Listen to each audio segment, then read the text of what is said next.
Tugas belajar hari kedua. Berikut ini pertanyaan beserta jawaban tentang materi mengenai individual system. Yang pertama, apa itu pengertian individual system? Individual system adalah proses belajar di mana anak menjadi subjek dalam belajar.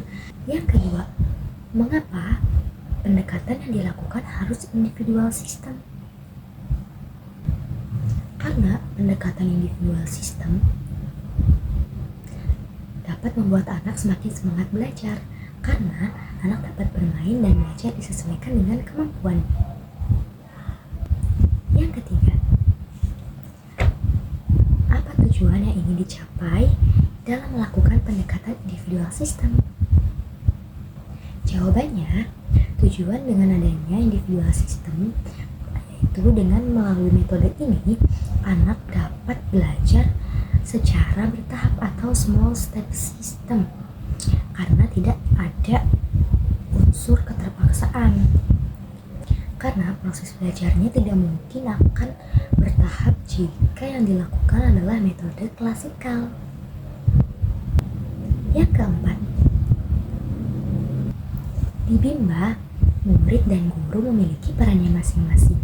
Apa perannya guru dan murid? Peran guru adalah membimbing minat belajar dan minat baca anak, sedangkan peran anak adalah bermain dan mendapatkan pendidikan yang menyenangkan. Yang kelima, apa perbedaan antara individual system dan classical system? Perbedaannya, jika individual system itu di mana anak berpusat, perbedaannya jika individual system itu adalah metode pembelajaran yang berpusat pada anak, sedangkan classical system adalah metode pembelajaran di mana guru menjadi pusatnya. Yang ketujuh, apa dampak yang terjadi bila yang dilakukan adalah pendekatan individual system? Dampaknya, motivator menjadi semakin mengenal karakter maupun kesukaan anak-anak. Sedangkan anak, dampaknya menjadi semakin senang dan bersemangat untuk bermain sambil belajar di Bimba. Yang kedelapan, apa dampak yang terjadi bila pendekatan yang dilakukan adalah classical system ya?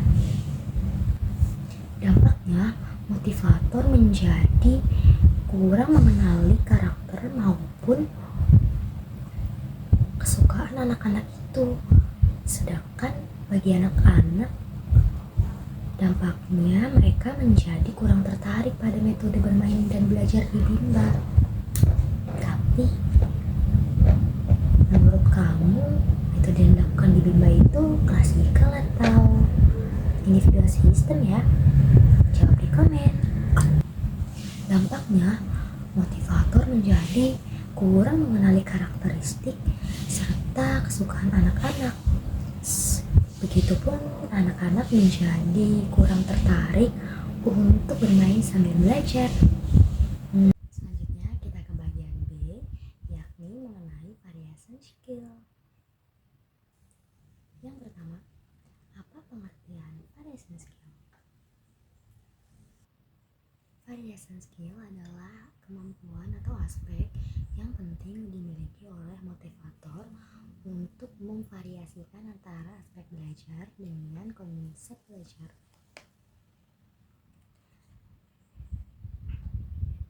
Untuk memvariasikan variasi belajar dengan kegiatan belajar. Yang kedua, mengapa belajar itu perlu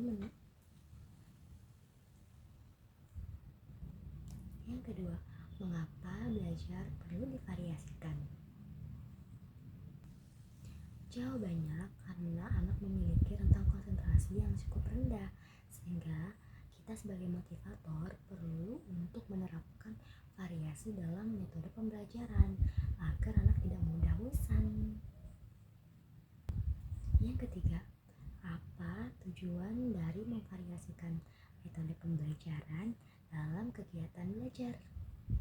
Jawabannya, agar anak dapat terus bersemangat dalam belajar, sekaligus agar anak tidak cepat mudah bosan, sekaligus anak dapat meningkatkan kemampuan untuk berpikir lebih kritis, lebih bijak, dan juga banyak berpikir rasional. Yang keempat, sebutkan 3 aspek belajar.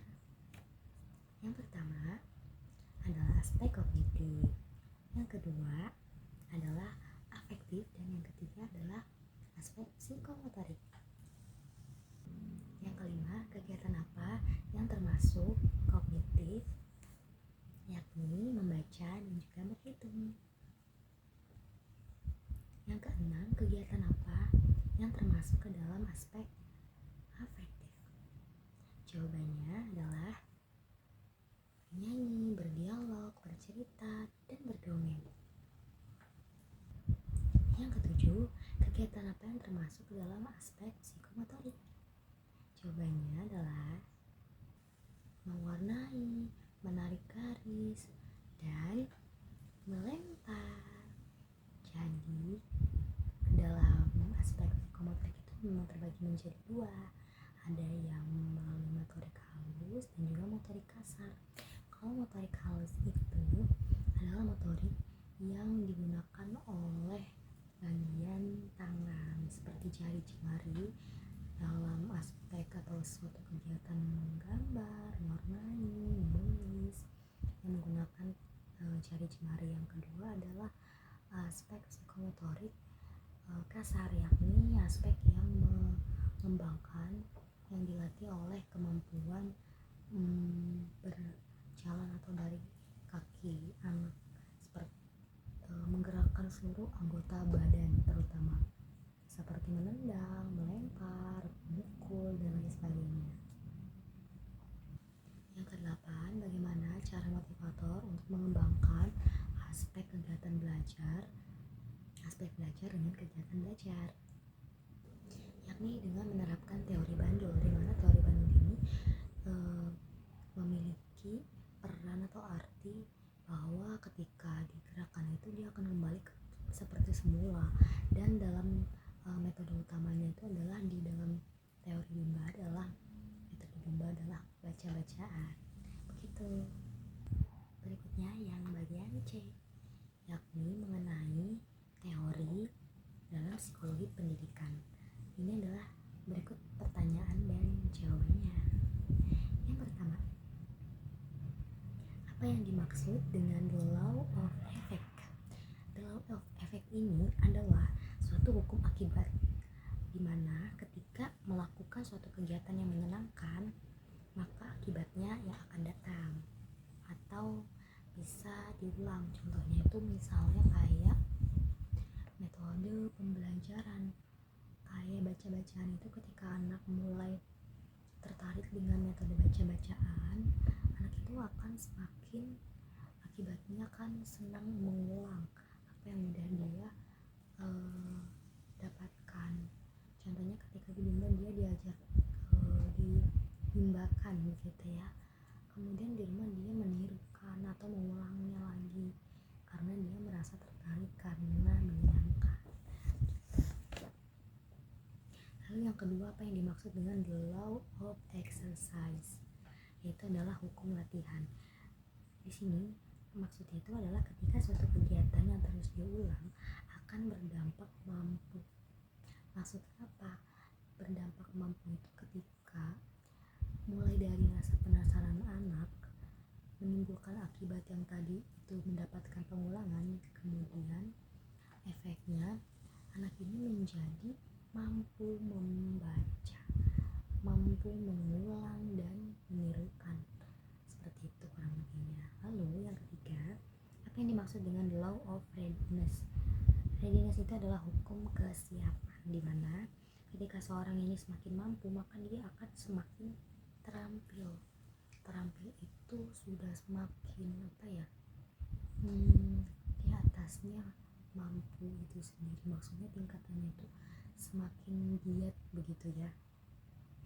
dampaknya akan menumbuhkan minat belajar anak dengan menumbuhkan dari dalam dirinya, sehingga akan tumbuh rasa penasaran, rasa bahagia yang akan berdampak pada kesuksesan.